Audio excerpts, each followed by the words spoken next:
Welcome to our channel. Today we how to build a successful dropshipping site with Wix easy tutorial step by step clearly. First, sign up for a Wix account if you don't already have one. Choose a suitable plan that fits your needs for dropshipping. Log into your Wix dashboard and click on Create New Site. Select Online Store as the type of website you want to build. Choose a template that resonates with your brand style. Customize the template by clicking on Edit Site. Replace the placeholder images and text with your own branding elements. Add product categories to organize your offerings effectively.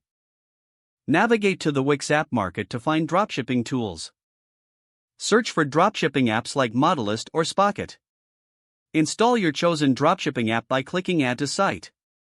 Set up your account with the dropshipping app you selected. Import products from the app's inventory to your Wix store. Ensure you customize product titles, descriptions, and images. Set competitive pricing for the imported products.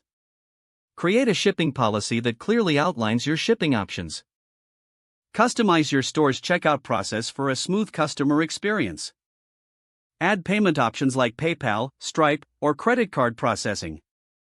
Preview your site to ensure everything looks visually appealing and functions correctly. Publish your site when you are satisfied with the layout and functionality. Promote your dropshipping site through social media and online marketing strategies.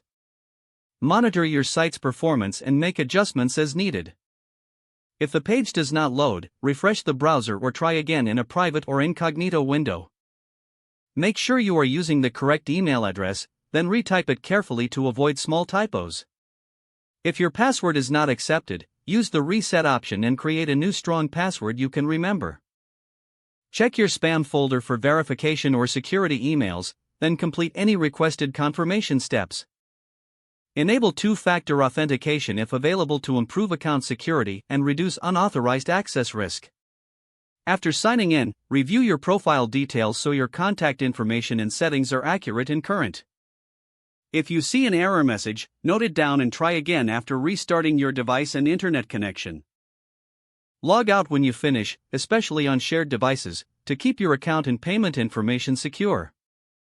If the page does not load, refresh the browser or try again in a private or incognito window. Don't forget to like this video and subscribe to our channel for more step-by-step tech guides.